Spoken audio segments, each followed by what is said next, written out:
we have an announcement to make. This will be our first week where we will not be giving you 2 episodes of what we do here on the Resistance broadcast. Because we're giving you 3!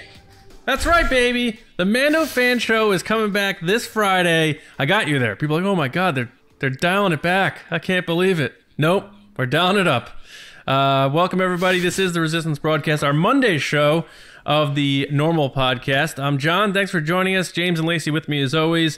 Yeah, the Mandalorian's coming back in 4 freaking days. I cannot believe we're watching brand new live action Star Wars, probably an 18-minute episode or something like that, in 4 days.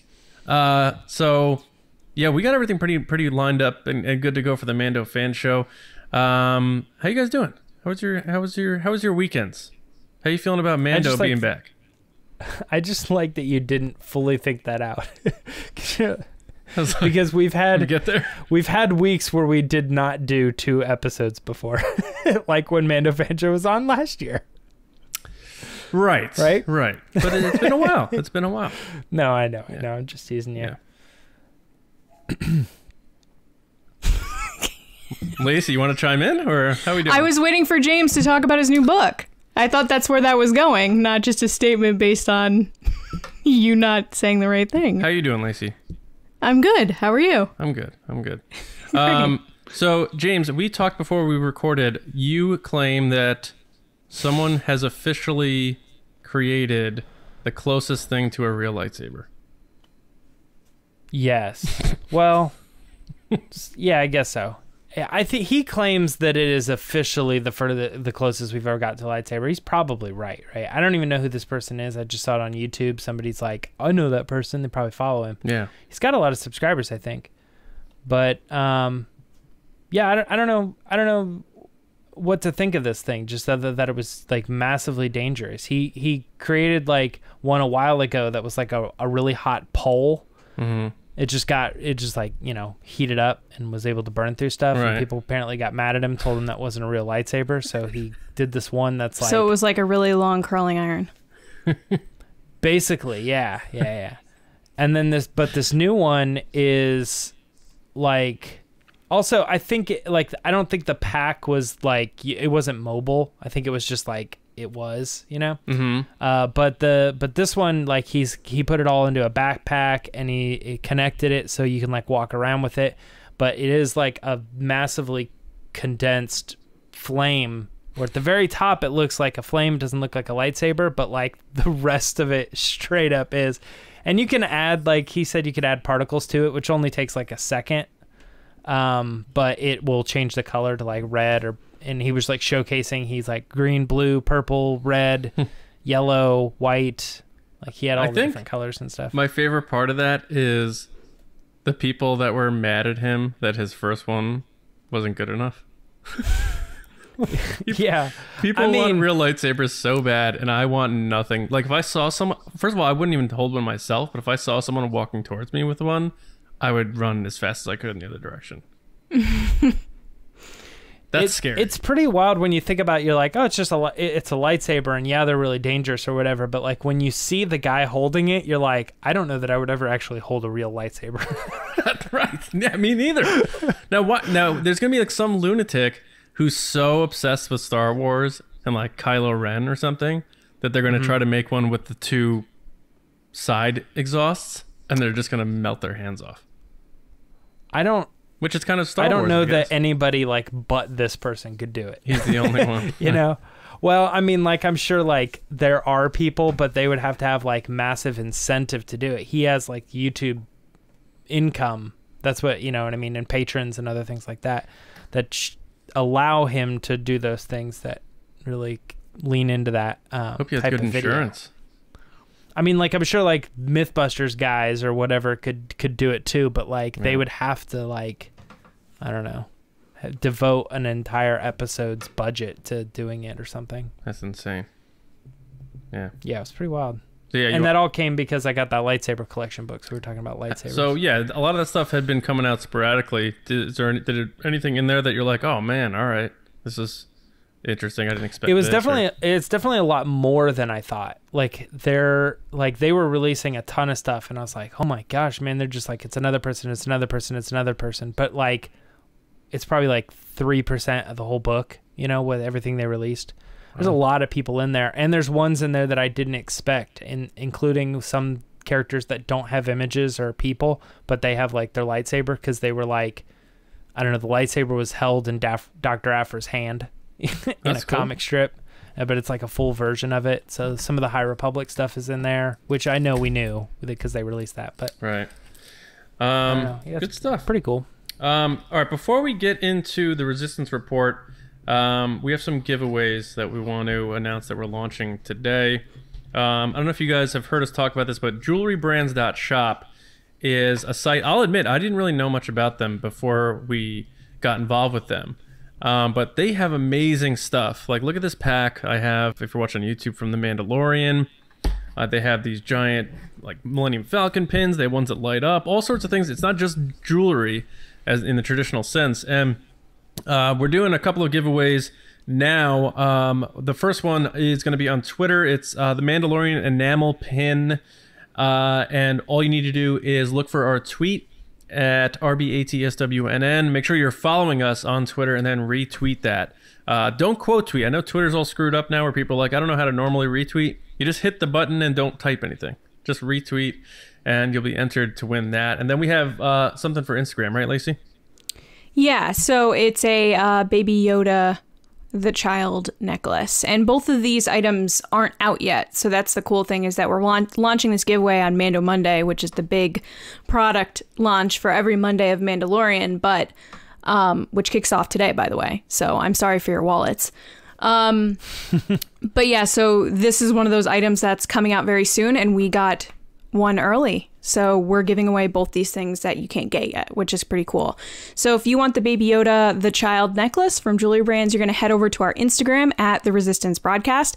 You're going to like the post, comment, follow us, follow Jewelry Brands. And then also, if you want an extra entry, if you share that image to your Instagram story and then tag us so you can see it, that gets you one additional entry. Yeah. Nice. I mean, yeah, you got to double your odds. Why not? Yeah.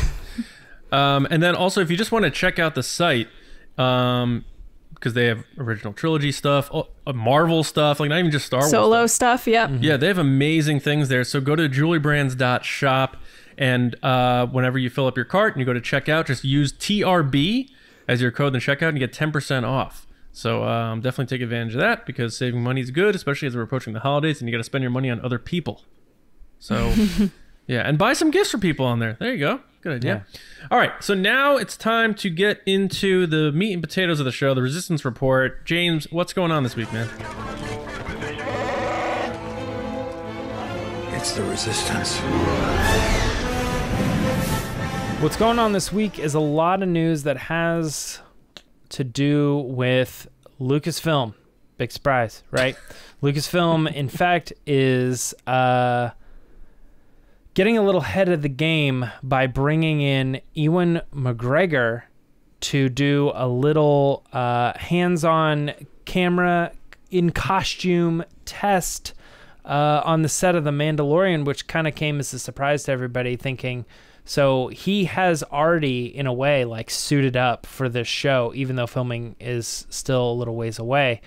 John knows all the details of this story, but I mean...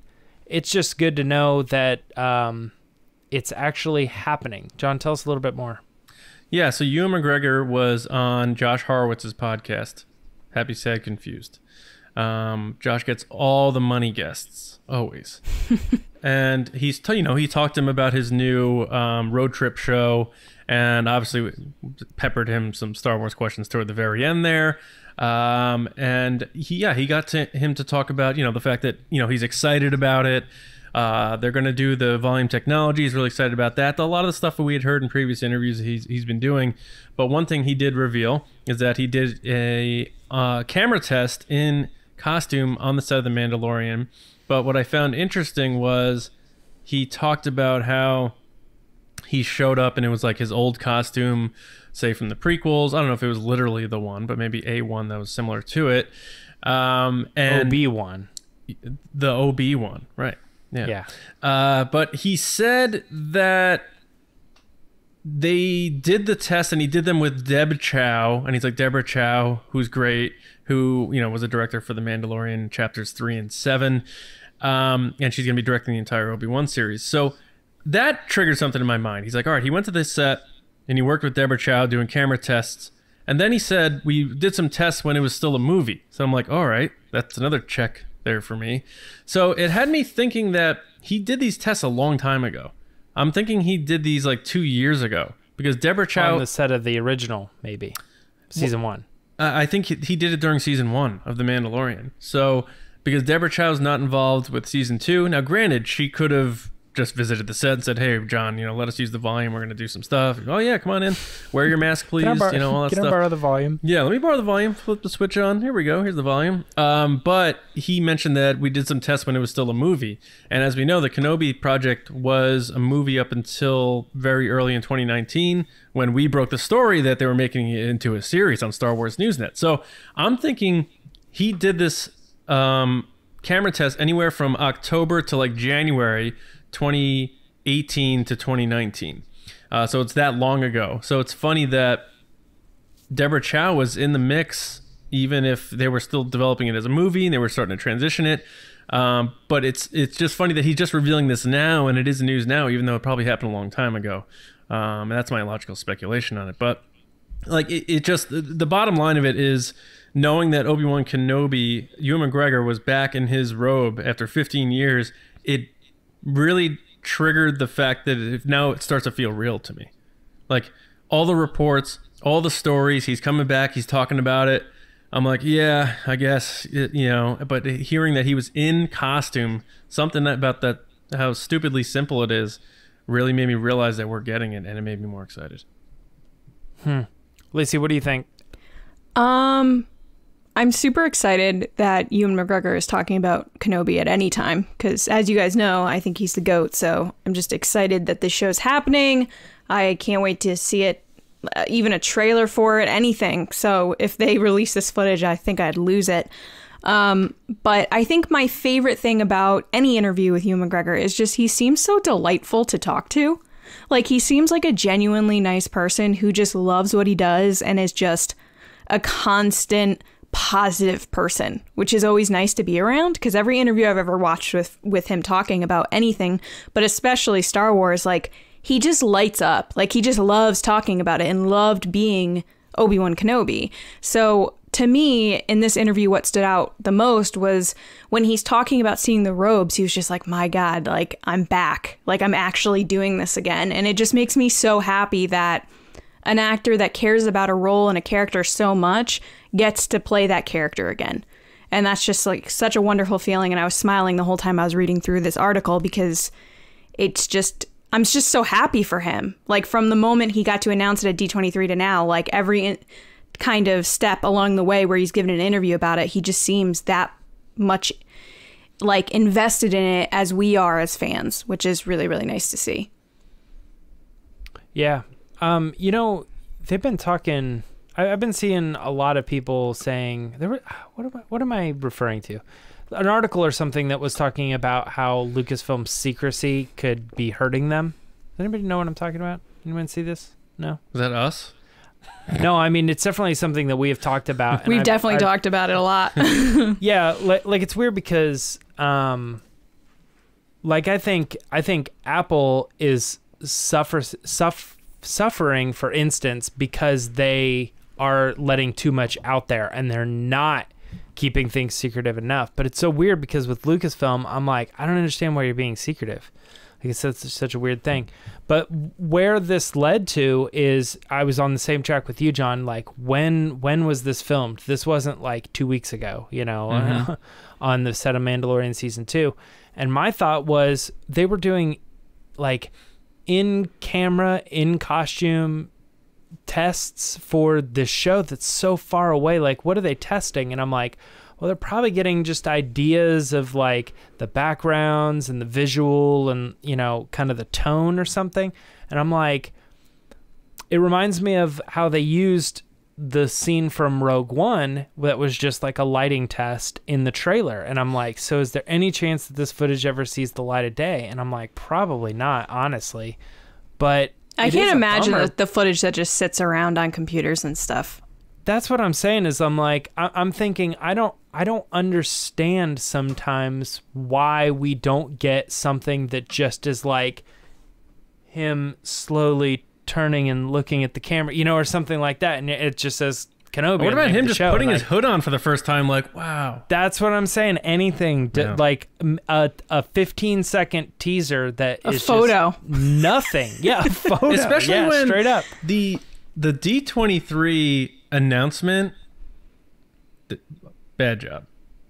It could have been. I just liked how happy he was. I know, but it could have been way more epic. They're like, we're going to bring out Ewan McGregor now. Ewan, do you have anything to say? Are you coming back?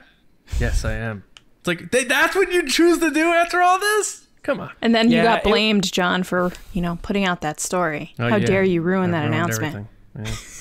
I don't know. I don't remember like exactly how that went down. I remember it being kind of weird too, but I just don't know. Like, it feels like so easily we could get like an image or something, especially when like before I was kind of in the mindset of like, oh, well, they haven't even started filming yet, so who knows? You know what I mean? They're not gonna. I would hate for them to release like concept art and stuff because that's what High Republic is doing, and I'm like, stop doing that.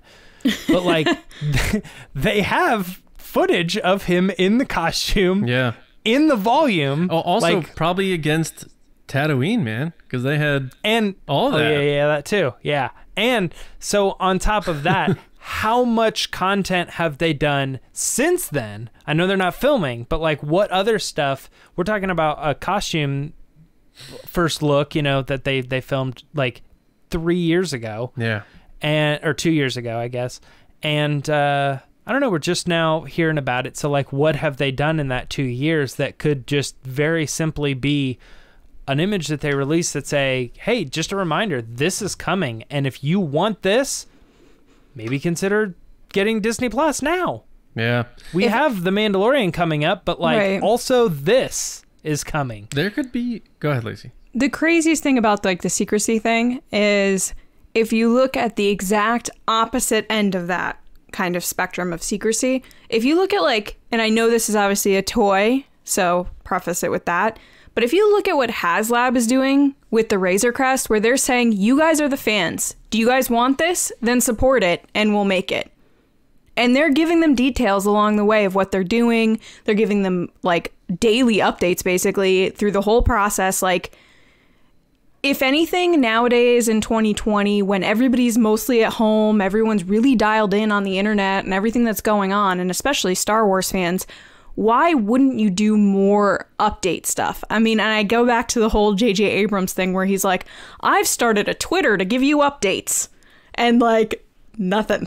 It was nothing. Yep. We were all so excited for that Instagram and Twitter account that we were going to get updates from the set. It was going to be so cool. We were going to feel like we were part of the experience. And it was just crickets. So I feel like going back to the secrecy thing, I get it and I understand it. But at the same time, like, I feel like you'd have a better return on investment and more people kind of backing you and supporting what you're doing if you were more transparent with fans that want that process. Wait, you know what's also annoying though? Like,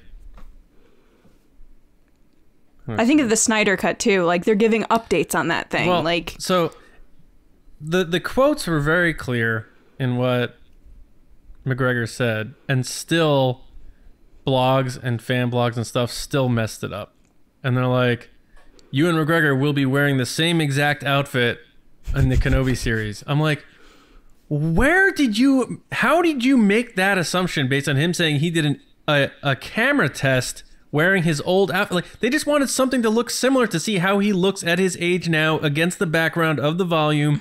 And they're like, here's your Jedi robe. It fits you from the like, people are like, I guarantee it was hey, we need to do a shoot on Tuesday. What do we got in the closet? They're like, well, we got his old robes. And they're like, okay, bring them out. He's still the same size. Yeah. You do McGregor. Like, I mean, it seems like they would just be like, we need to do that camera test, like what Lacey's saying. Is there any way we could pull like his old outfit just because it'll be cool? But my point is that people take that and I don't know how it gets spun into that he's wearing the same outfit for this series. Like, let me click on this story that doesn't say that. So my point, I guess my point is, like, fans screw up and blogs screw up and sites screw up a little bit of information like that. I think that's sometimes why they're so hesitant to release information, because it gets all twisted up and mucked up, and then they got to fix it. It's just like, it's ridiculous. But by the way, this is off topic. Oh, well, real quick. On the positive side, even though we may not see it, there's probably some stills, or at least, and definitely actually video footage of Ewan McGregor at this age in like the Mos Eisley Cantina, in the docking bays, on the Dune Sea. Like, they probably did a bunch of things on Tatooine because they had those assets for Chapter 5. Right. So it's just, I find that really interesting. And I guess to your point, Who James, knows, that'd be man? cool if they were like, yeah, take a look, check it out. They're probably doing weird stuff where they're like replacing the new Ewan McGregor footage over Alec Guinness stuff just for fun. There's someone who's probably messing around in like the computer, like, hey, look what we can do now. I can replace his face and do all this crazy stuff just because we already have. Now we have this footage of him in the cantina. We'll set him here at this thing. I don't know. It seems kind of interesting. My other thing was completely off topic. You were talking about the Twitter and how they change things. They're like retweeting thing or whatever. I tried to retweet something earlier, and it was like, did you want to read the article first? And I was like, oh, that's interesting. Said that? Yeah. Really? Yeah. Like it John's dream has come true. Someone's amazing. been stalking John's Twitter account. It did the quote thing, right? And then there was like a little like information button or whatever, and it had some writing, but I didn't look at it. And I like clicked it, and I could be remembering this wrong, but I'm pretty sure that when I clicked it, it popped up with something like that stopped me from doing it that said, do you want to read the article first? And I was like, oh, this is weird. And I was kind of examining it for a second. And I didn't read the article because it was that Nathan Drake picture with Tom Holland. Tom Holland, yeah. And I was like, the picture is the story. Sure. I know all the article's going to say is, this is your first look. Picture, yeah. Look what he posted on his Instagram. That's my favorite, is when people take shots like that and then they make a whole article about it.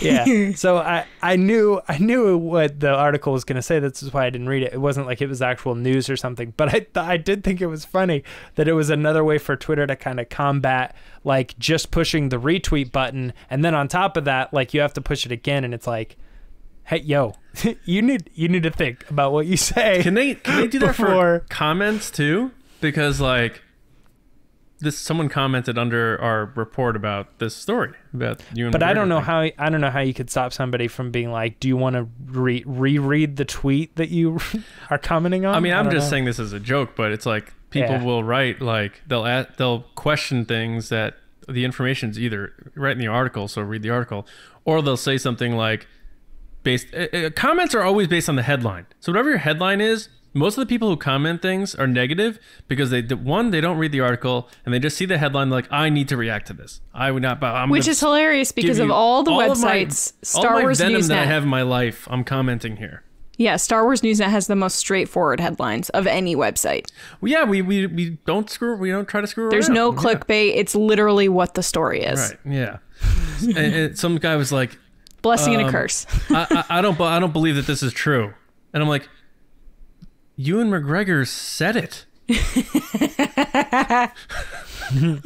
He's like, and then he if you're conspiracy theory enough, you could believe it's not true, even though. Well, so I said to the guy, I'm like, this isn't speculation. I'm like, check out the article. It happened, and he wrote back, well, it's Disney. And I'm like, oh, geez.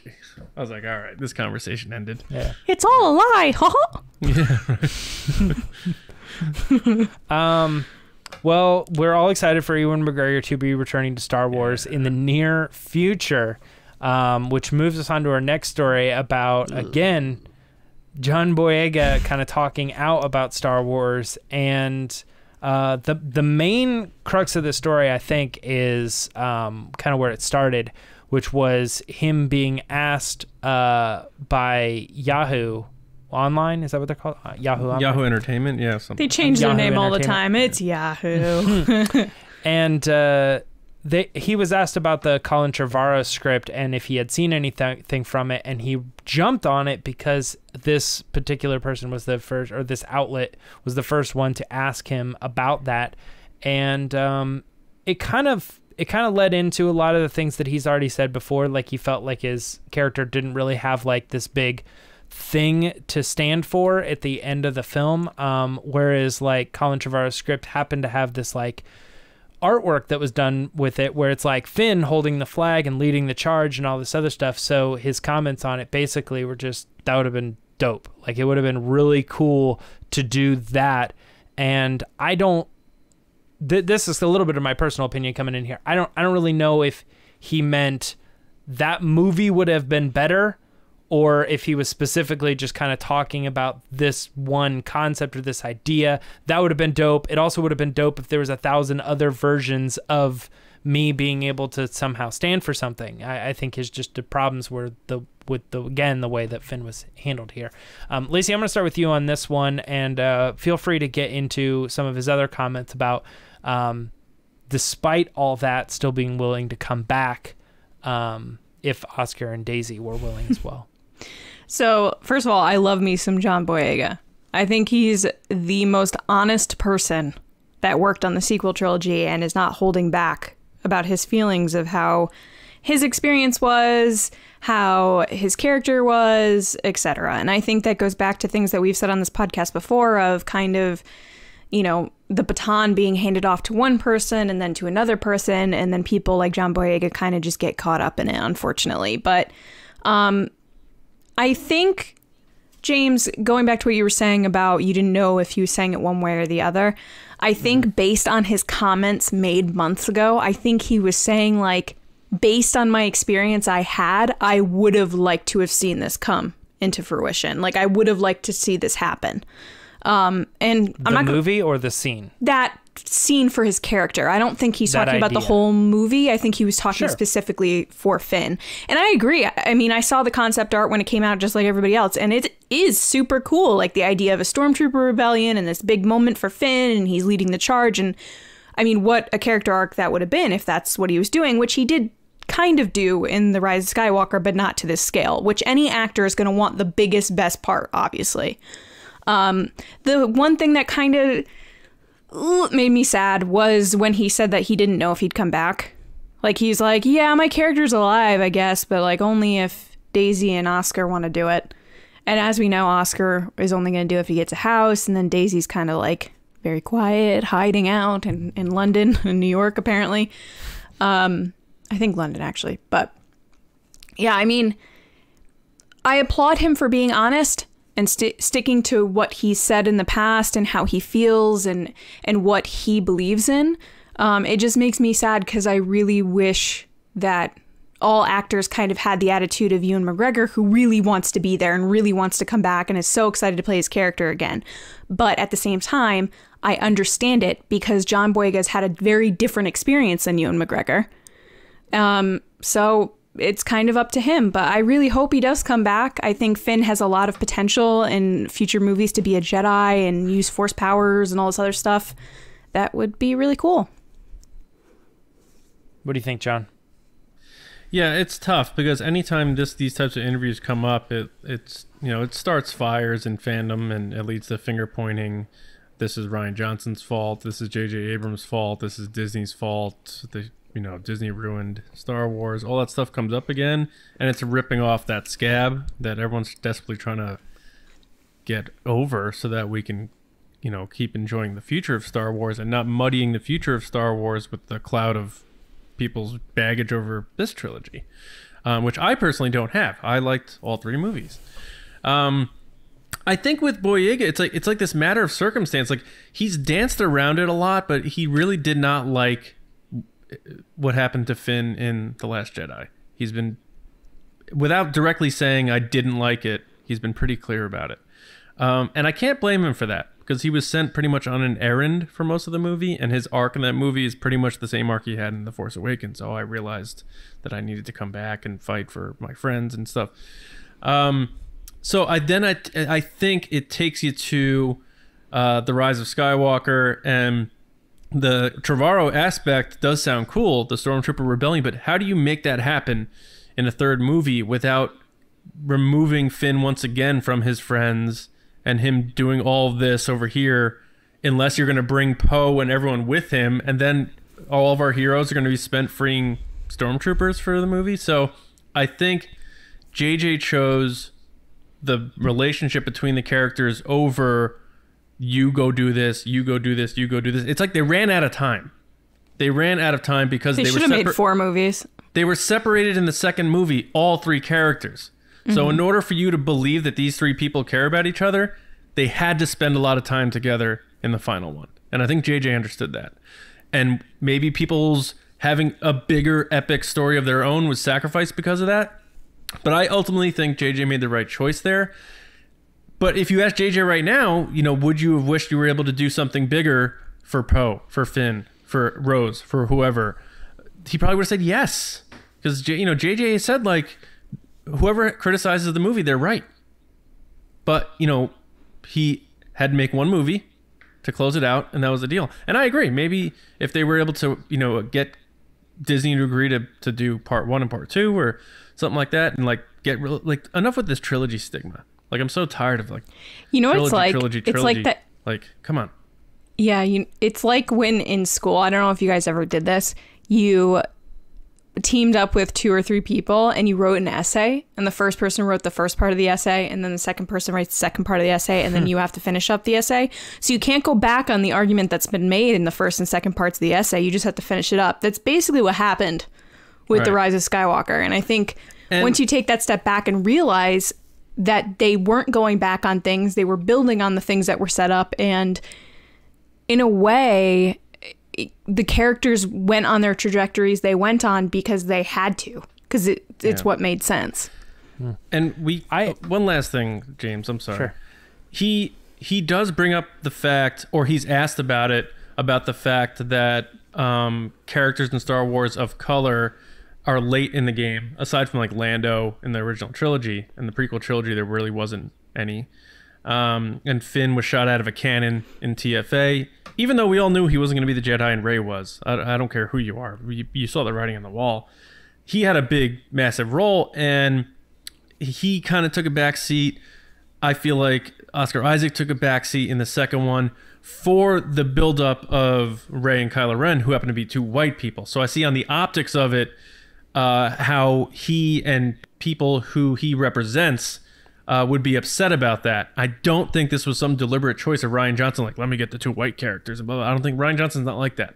It's just, again, another matter of circumstance, because those 2 characters, he wanted to take the story there, happened to have been 2 white people, and the other 2 characters got kind of sidelined. And I think from that perspective, and just the story perspective, it made episode 9 very difficult to bring home, while also selling you on these characters all loving and caring about each other, because they really haven't spent a lot of time together.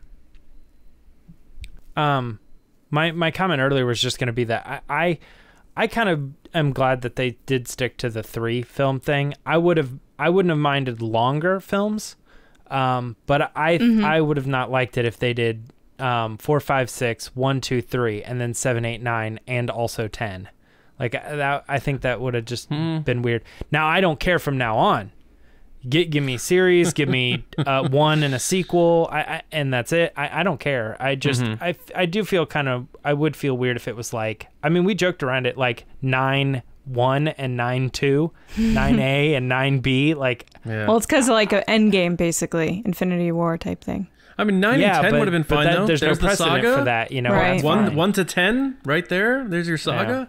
But I think the only good thing about it is we wouldn't have had to hear people say the word quadrilogy. Is that a word? It's a word. Is it? Yeah. But nobody. I would imagine, yeah. Nobody wants to type that. Nobody wants to say that. Nobody wants to hear that word. So maybe it's a good and when thing, there's 2, it's a biology. No, I'm just kidding. Is it? No, I just made that up. I don't know. Yeah, I don't know. Maybe can we stop with the trilogies too? By the way, it's just the saga now. I don't like sequel trilogy. Like, it just I think it's the era that people... I know, but it's the saga now. There it is. I disagree with that. I call them according to trilogy. They're completely different time That's another frames. discussion, because I was actually thinking something similar earlier this week that, like, I don't know, I've kind of lost track of, like, the eras and stuff, and in a sense, like, I just kind of look at them as, like, a timeline of stories and stuff. Like, I don't know, it's kind of weird. There's, like, an outside world opinion of Star Wars, and then there's, like, a in-canon story. I just don't like the factions. Like, oh, you're an OT guy. Oh, you're a prequelist. Oh, you're a sequel trilogy person. You're a Disney Star Wars person. It's always, which trilogy would you get rid of? Which movie would you just shut up? Just stop. I have to say my least favorite Twitter meme recently, like probably in the past 6 months, has been "One must go."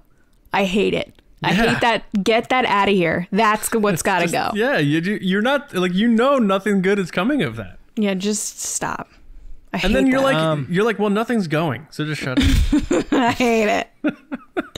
Guys, I normally am all about like fun things people are doing online and like making funny memes and images with people that, when I see trends going on, I chime in and have fun with people. That's the one that as soon as I saw it, I was like, this is terrible. I don't know who came up with this. It's dumb. I'm not doing it. And I hate it. Attack of the Clones is like, thank you, Lacey. I'm like that. I'm like that guy in Spider-Man. It sucks and I hate him.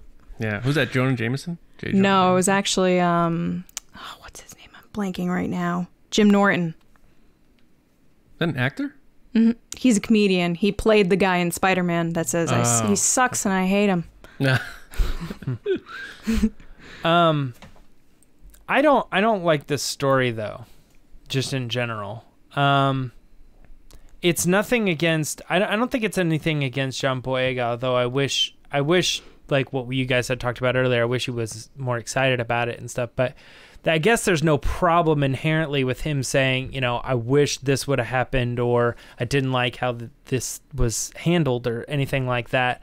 But it reminds me of the Mark Hamill stuff too. And the Mark Hamill stuff is a little bit different because it's confusing to me, and I still to this day don't know like where he stands, because he's been very clear that he didn't like the direction, but he's also said, but in the end, of course, as always, I was wrong. And he says like he's come around or something. He's like all over the place, and I get very confused. My thing. John just made a money motion. Money. So my thing with John Boyega is that, so it's similar to what I feel with the Mark Hamill thing, because while he's open to his opinion, I disagree with it because I like how Luke was handled, and I do think that's where Luke would have been. And so in this case, we're back here with Finn, and there's like some elements that I can kind of understand, but like I really compare these characters to the original trilogy characters, and I'm like, I see it just the same. I don't see, I don't know. I feel like they all got a big arc in Last Jedi. Like a big segment of the movie was given to all three of them. Like the one that people point to that they don't like in Last Jedi is Finn's. But for the most part, I mean, I'm saying like how the story was written, I feel like a lot of the movie was devoted to his character and what his character was doing. So it's not a screen time thing. Same for Oscar Isaac. Like there's so much that goes on in that ship and what he's doing there and all this.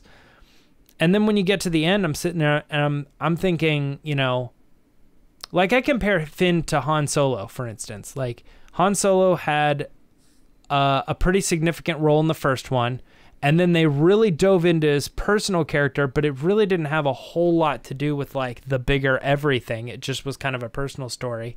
And then in the last one, I feel like both Leia and Han Solo were like not as important. Like the big crux of the story was Luke, and then probably the person leading the charge really was probably Lando. That I'll agree with in terms of Return of the Jedi. And I think that movie wasn't that well received back then either. If you look at the history of the reviews and stuff, and they felt it was kind of an anticlimactic, whatever, like just a cheap like ending, a safe ending or something. They said like when Han Solo, and this is Harrison Ford has said this for years. Like when Han Solo was like he was this, and then he has this big turn at the end of the movie, right? That's his big arc. And then he has not an even bigger thing, but a different kind of story to tell in the second movie, where he's more like, it's more like of a romantic, like he's falling in love and he's really becoming the person that he is. But in the last movie, both him and even Leia throughout really the whole thing kind of they're kind of similar characters. Whereas I feel like, I don't know, there's so much other stuff that's going on in the sequel trilogy. I feel like everybody gets their light and stuff. And I don't really feel like Finn got pushed away because he wasn't the guy with a flag in his hand leading the charge. And even then he kind of was like, he's on the Star Destroyer, the top of the Star Destroyer, like running around on horseback and all this other stuff. And I'm like, I don't understand how this isn't the story of Finn leading the charge, like Poe's up here, Rey's over there. Where's Finn? Oh, that's right. He's on the ground. Like with his army behind him. He's a general. I mean, there's two people leading that, and it was Finn and Naomi Ackie's character. I can't think of her name off the top of my head. Jonna. And then if anybody I kind of understand a little bit is the Rose Tico thing. Like maybe Rose should have been involved somehow in a different way. She kind of falls behind Finn in this case. But anyway, I mean, I feel like I'm rambling here. So wait, James, hot take then? Are you saying hot take, Finn and Poe had better third acts than Han and Leia? Ooh, that's hard. In their respective trilogies. I'm not talking about Han and Leia in the sequel trilogy and their fates and that stuff. I'm talking about in Return of the Jedi, Han and Leia versus Finn and Poe, The Rise of Skywalker. I think I would lean towards Finn and Poe. No way. Because Han and Leia were kind of like comic relief in Return of the Jedi. Like Han Solo was kind of goofy in Return of the Jedi. Leia was not a comedic relief in Return of the Jedi. What the interesting thing about Leia in Return of the Jedi is like what was her big like contribution, and it probably is the fact that like she went into that movie not knowing that she was related to Vader, not knowing that she was related to Luke, and having to kind of come to terms with that, because that movie starts with them in love, so the love stuff is done, right? So her big thing is realizing that the big picture of everything is a lot close knit than she thought, and that is pretty relevant. But it also is kind of, I don't know, comparable to say someone like Poe, for instance, that is trying to figure out how to lead this resistance after Leia's death, and I don't know. There's some other stuff there. I don't know. It's a hot take. It's something to discuss maybe in the future, especially since we're like divided. You're really there. Lacey's really not. And I'm like, I don't know. I'll say this. Maybe I'll revise that, because she did have the situation with Luke at the end and her pushing him to go do what he had to do. But Han, I think for sure they mailed him in Return of the Jedi. I don't think so at all.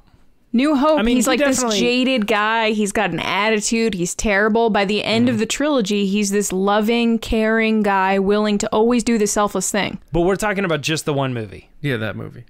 Just Return of the Jedi. Like, so where he starts at Return of the Jedi to where he ends. Nothing happened from Han at the end of Empire when he's frozen to the end of Return of the Jedi that changed his character. He volunteered to lead a crew down to the planet. That's true. We comparing to Finn and Poe in this particular instance, I feel like they did a lot, like having to recruit like Zori. And I'm just saying, Han was a little goofy in Return of the Jedi. That's all. Yeah, I mean, it's something to think about. We should move on from the stories. At the end of the day, like John Boyega, he has his opinions about this. Some of them are political, some of them are personal, and some of them are just like he didn't dig it. He wasn't. I'm gonna have to knock myself out for talking bad about a Kasdan script now. Yeah, you are. You can't like it anymore. Revoked. Liking revoked. I revoke that revoking. All right, You're a couple other revoked for things revoking that revoke. Okay, let's talk about. We got other things that in the news today. Nothing too crazy with this one, but the Solo, the Star Wars Deluxe Edition score track list was actually revealed. They put up one thing that was like blurry, and they said it was coming, but now they've revealed all the tracks, and there are in fact 35 so excited. tracks on this. Yeah. And I really tried looking at it, but I do not understand what the numbers mean and stuff. Maybe it's a film thing. I don't know. But it's weird. It's like the track lists are like track 28, Maul shows up, parentheses 4B 26 38 49, 5 minutes and 49 seconds. Like, Break. I'm like, what? It's like a football play. Exactly. I'm like, I don't understand what all these numbers are, but I'll try. I don't know. I tried to make sense like scenes or something, but 35 tracks nonetheless. This thing's long. I'm like so this pumped. is Yeah. I mean, I don't know. I would imagine, is that what we're talking? Is it's the length of the movie? It's just like it's all the song or music. sound? Yeah, he said it was everything. So it's going to be the length of the movie or less is how long it would take you to listen to this entire album. And it's also it's going to be available to stream on Apple Music and Spotify, by the way. I can't wait. Yeah.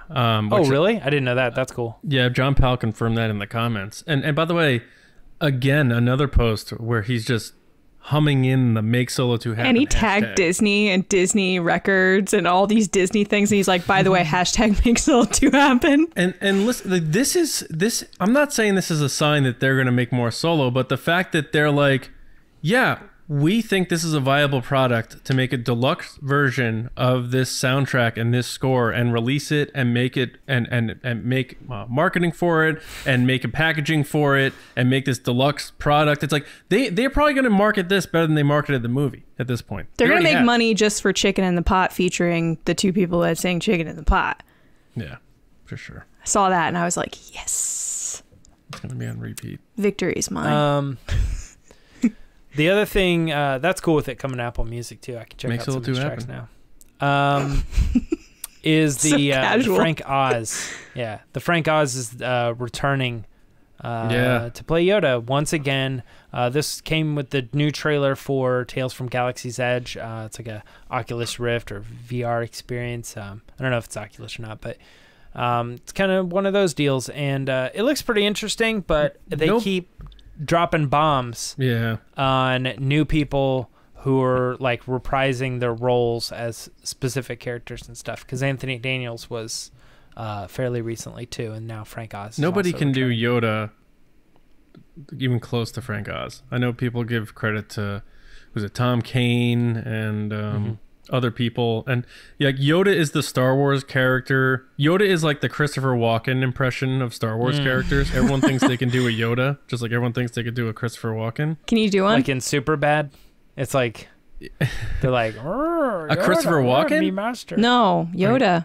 Not really. Like, no, just I like his like deeper voice than his like high pitched. I feel like people's go-to is the I'm Yoda. I like the more that is why you fail. That I like that. That was pretty good. Oh, thanks. Oh my god.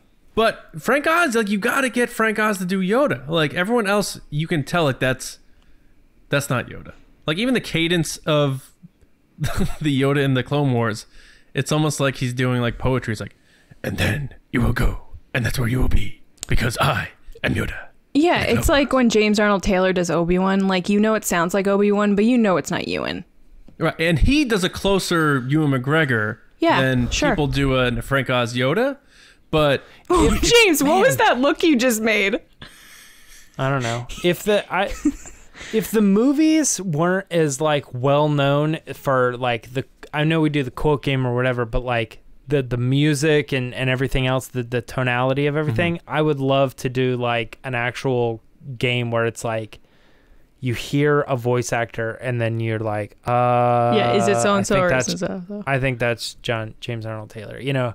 Yeah. But it would be too hard because like all the lines would, I mean, they'd either be throwaway lines like, I agree, you know, or something, and you're like, I don't know, I can't get anything from that. It's like that He's fast. good. He's very good. I'm not saying he isn't. He's definitely Right. good, but you could still kind of tell it's not Ewan.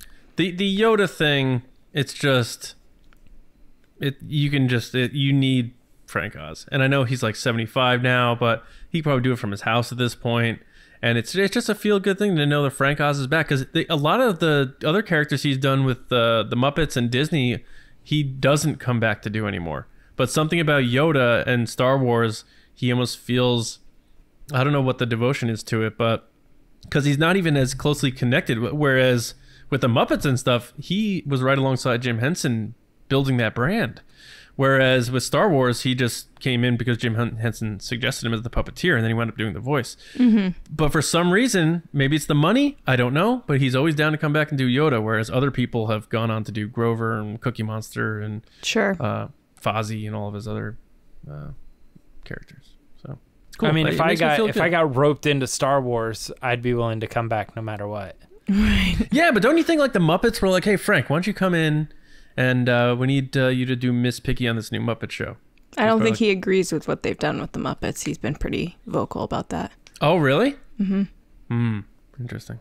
He's like the Star Wars fans with Disney, like with the Muppets. He's the Muppet Menace. Yeah. I just would have thought that Fozzie Bear would have been holding the flag, leading the charge. Yeah, they ruined his arc. I just don't agree with his arc. Yeah. He was wasted bear in the sequel trilogy. He wanted him to be waka waka waka and holding that flag. Look, I agree with him. I think Disney bought the Muppets and then did nothing with them. So there's that. Mm-hmm. That's a new show though. It's supposed to be not that bad, right? That's the thing. Muppets.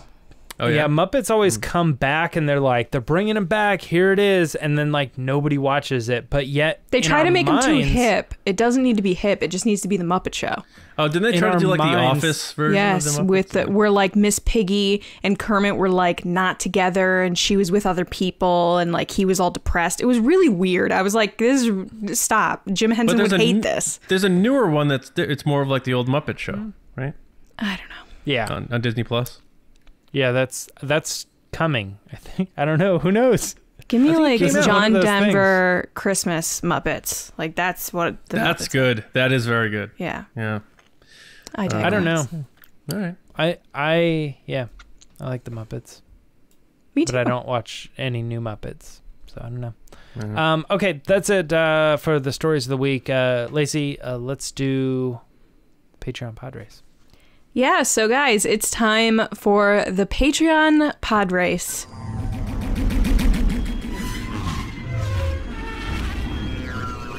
So this is the part of the show where we get some of our patrons involved in the show. There's lots of ways you can support us. You can like this video on YouTube, comment, subscribe. We are so close to passing a next milestone on YouTube, so make sure to subscribe there. Lots of content coming your way with the Mando Fan Show, of course, every Friday, which is going to be live with ourselves at first, but then guests every other week, which I'm so excited for. We have great guests lined up. You can follow us on Twitter at RBATSWNN or on Instagram as well at The Resistance Broadcast. So, that being said, if you want even more of us every week, including mini episodes, mailings, Discord servers, extra stuff, early access to videos and content like our episodes, you can head over to patreon.com/resistance broadcast. I was going to say that backwards, just so you know. Patreon.com/resistance broadcast. Starting at $2 a month, going on up, you get more access. So in this segment, we welcome our generals to the show to give their insight on some Star Wars stuff. So first, I want to say thank you to our other generals. And those would be thank you to Carmelo, Andrew Staley, Jeremy Myers, Neil Shaw, David Probus, John Reese, Micah Harrison, Jetta Rosewater, Michael Gaines, Bethany, Russ Harbinson, and Kendall Gilner. I said that right? Yeah, great. Yep. Thank you. Next, Andrew, who I just thanked, is the general this week. So Andrew, we asked you, why do you feel new footage of Moff Gideon has been vacant from the trailers of The Mandalorian Season 2? You have your chance to tell us why, so take it away, Andrew. Moff Gideon has been absent from the Mandalorian footage for season 2 thus far for 2 reasons, I think. One, because I think he is such a major character in season 2 that they're just trying to keep his role under wraps, keep all the footage under wraps, because I think what he does in season 2 is going to be a huge performance, and it's going to be a massive part of the storyline. And I think they just want to keep that under wraps as long as possible. Last year, he was a major character, and we saw the impact he had in just a couple episodes. Second, I think they're just trying to keep the footage out there to remind people that, hey, the Mandalorian's coming. Here's a brief snippet, and this is what it is. Just remember, it's coming out in this many days. So, sorry for the late response. It was kind of a last-minute answer. So thanks a lot, guys. Hope everybody's doing good, as usual, and may the Force be with you. Great job, Andrew. Awesome job. Per usual. You always kill it. James, what did you think? I agree. I think that they're definitely wanting to keep him under wraps. So you are strong on that one. Force is strong with you there. I think that's the biggest thing, right? Is we have constantly talked about how we are giddy for Gideon, and that we are excited that he could solve what we have kind of self-deemed the villain problem of Star Wars. So I think that they're not hiding him because he's terrible. I think they're more likely hiding him because he's awesome, or he's going to have some sort of crazy facial dysfunction in the first episode or something that's you're going to be like, oh my God. Yeah. And then we'll see. I don't know. But yeah, great pod race. I'm with you 100%. John? Taking a Andrew, drink. man after my own heart. Yeah, I was curious where you were going to go with that, but I think you're right. And you bring up the fact that you also think he's going to put in a heavy-duty performance in this season. And I'm with you on that. I think we just got the pecking on the surface from him from season 1. That was almost like his teaser was season 1. So I think we're in for a big deal. And this podcast didn't come up with hashtag Giddy for Gideon for nothing. We're all on board. You came up with that. I can't take credit for that. Okay. Anyway, great job, man. And I agree. They didn't need to give us a lot of information because we're all pretty dialed in, and I think they gave enough for the general audience to be on board because some of those shots were pretty quick and exciting and making people want to get there. And they want us to see it when we actually see it. So you make great points. So I appreciate you taking the time to do this again. Great job as always, and cheers to our future beers, buddy.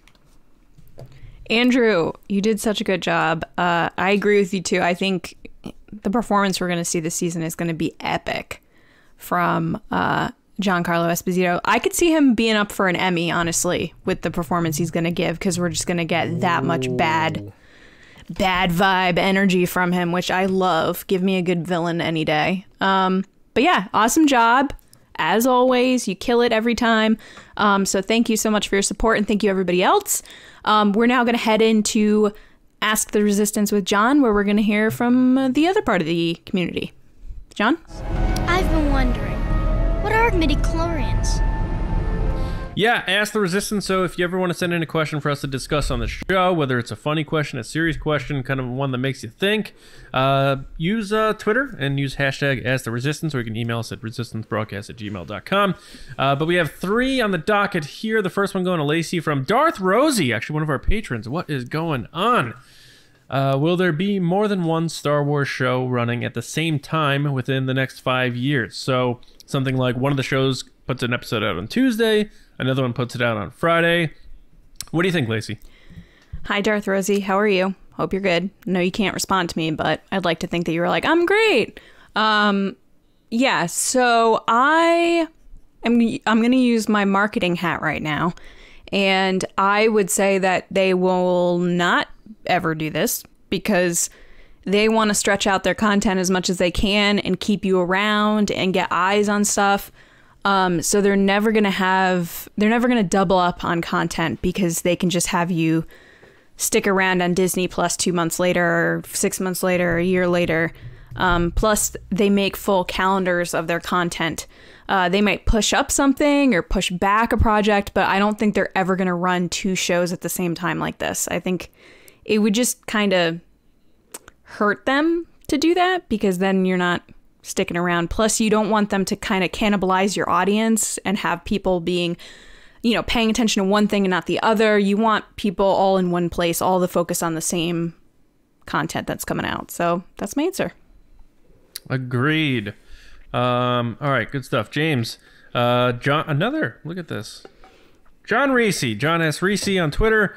What is up, John? James, this one's going to you. What are some good canon tie-ins to movies or TV that you've enjoyed and some you think have been done poorly? His example of a poor one, he thinks, is not letting the audience know in The Rise of Skywalker the medal given to Chewie was Han Solo's.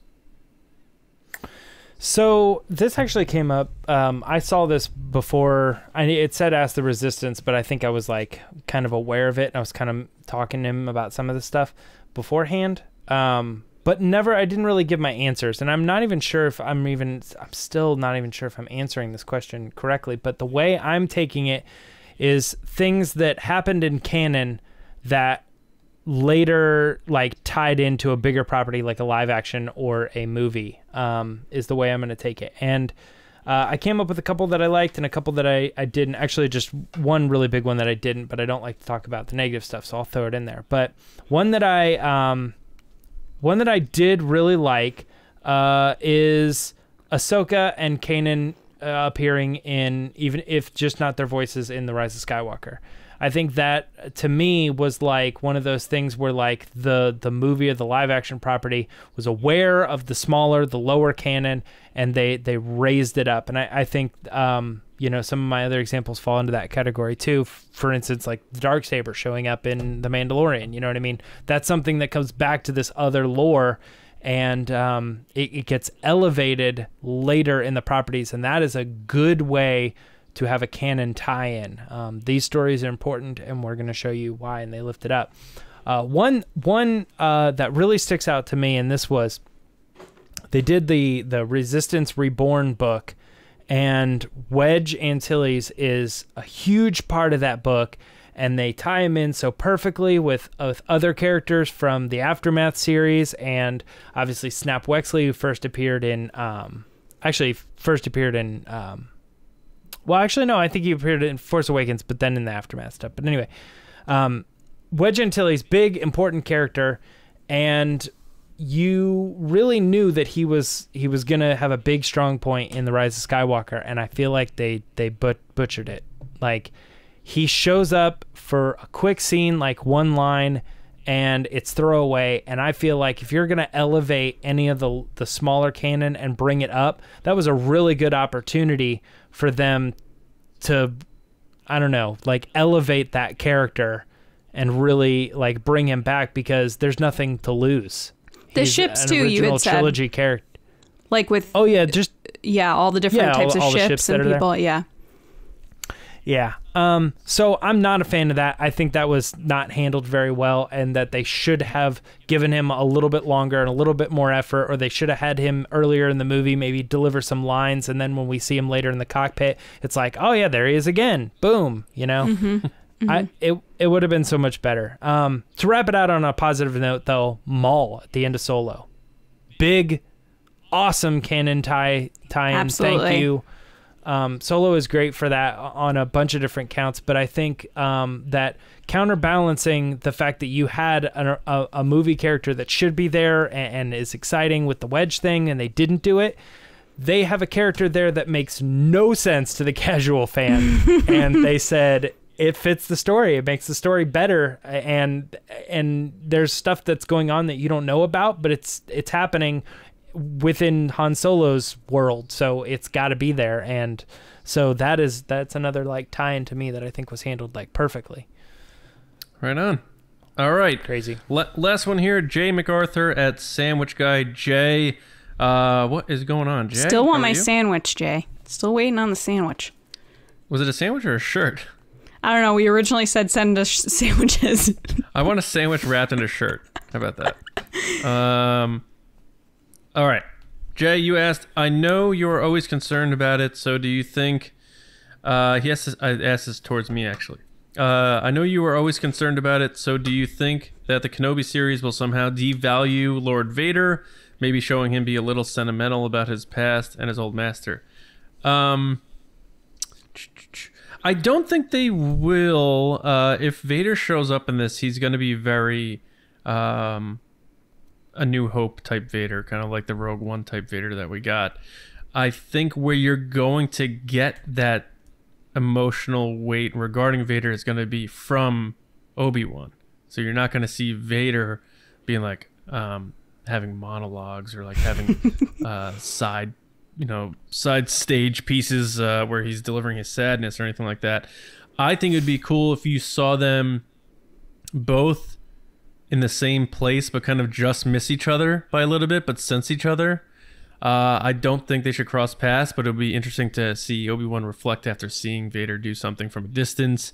Like, imagine, we know how much of a detective Obi-Wan can be. Imagine him spying and seeing Vader do some kind of, crazy village massacre or something, and then just, really being, forlorn or sad about what he had become and actually seeing him do stuff in person. So I think that'd be interesting. But I do not think we're going to get some sort of deep psychological dive of Vader in Kenobi, especially it's just a mini series, so they really can't spend time on that sort of thing. So I don't think so. I'm giving it a good 43% chance we hear the line, "Annie, what have you become?" Annie, what have you become? From who? Obi-Wan. I think he's going to say hello there at some point. Well, yeah. That's when I'm done. But that's obvious. Did Obi-Wan ever call him Annie, though? I don't think so. Storm's coming, Annie. Well, either way, not Annie, Anakin, whatever. The line that I'm getting at is he's going to refer to him and say, "What have you become?" Yeah. He's going to say, maybe not. "You're maybe my brother, Anakin." Now. He's like, No. Yeah. I was supposed to destroy it. I get it. Shut up, old man. All right. That brings us to the end of the show. A little extra length of a show here for you guys, but that's what we do around here sometimes. We like to have fun discussions, and we don't like to cut them off. But make sure you do subscribe to the show. Why? Because now for the next 9 weeks or so, we're doing 3 shows a week, which is TRB on Mondays and Thursdays, and the Mando Fan Show live on Friday nights, and then on the podcast apps thereafter. So you can subscribe to us on YouTube, of course, Apple Podcasts, SoundCloud, Spotify, which is my personal favorite for the audio apps, Podbean, Stitcher, wherever you get your audio apps, we are there. So subscribe to both, maybe YouTube and your favorite audio app. Someone just recently wrote us and said, I usually watch you, but I went for a jog the other day, popped you on the audio. Just as good. So thank you. Appreciate that. Make sure you go to StarWarsNewsNet.com every day for your latest Star Wars news, reviews, editorials, information, and more. Teespring.com/stores/Resistance Broadcast for all of our gear. Make Solo 2 happen. We have the Make Solo 2 happen pins in limited supply, so pick your Make Solo 2 happen pin up. Also, starting today, we're participating in Mando Mondays. So we're going to be doing 10% off some Mando Fan Show merch for you. So go check it out there for that, and we'll tweet out some more details regarding that later today, probably. Anything on Friday? Yeah, what's coming on Friday? Oh, Friday. That's right. Thanks, guys. Yeah, we don't have to, this isn't a scripted show. We have a brand new Mando Fan Show logo that you guys have probably seen, which has it's more themed based on season 2. So that shirt is going to be debuting when we go live on the first episode of the Mando Fan Show this Friday. So probably a little bit before we go live, so James doesn't go insane. So look for that around 8 o'clock East on Friday. Show's good. Yeah, right. We don't need James sweating like the infamous panel in Chicago. But that's pretty much it. So Johnny Hoey on Twitter, StarWarsNewsNet.com, doing things over there. James? You guys can find me on Twitter and Instagram at Myra Trunks. Lacey? You can find me eating Baby Yoda cereal on YouTube. Oh. That was a fun video, guys. Make sure you subscribe. Get quality content like us eating cereal for 15 minutes. But you can also follow me on Twitter and Instagram at Lacey Gilleran. And someone did verify that their milk also turned green from the marshmallows, so I just want a little vindication.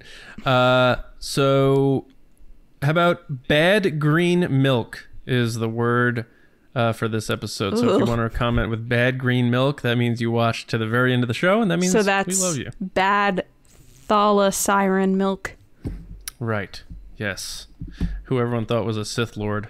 That's speculation. No, It's always the best. the best was that not just a Sith Lord. Or they Anakin? said it was Anakin's ghost. that was the story. I'm not going to say which site said it because I don't want to embarrass them, but they said it was Anakin's ghost, and it was a monster that challenges Rey in one of her challenges.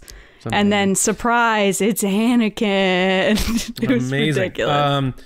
Yep, bad green milk. Hit us up with that, and then enjoy your weeks. We'll be back on Thursday, where we're going to do our final pre-season guesses and speculation. Have a good time talking about what we think may happen, who may show up, that sort of thing in The Mandalorian Season 2, just to get our engines warmed up for Friday's debut of the Mando Fan Show, which we're going to be going live 8:30 East on youtube.com/Star Wars Newsnet videos. Mando Fan Show is going to be live, and then if you can't make it live, don't worry, it will live there on the channel, and of course it will be thereafter on like I said, all the audio platforms. So stay safe, and we'll see you Thursday morning right here on the Resistance broadcast.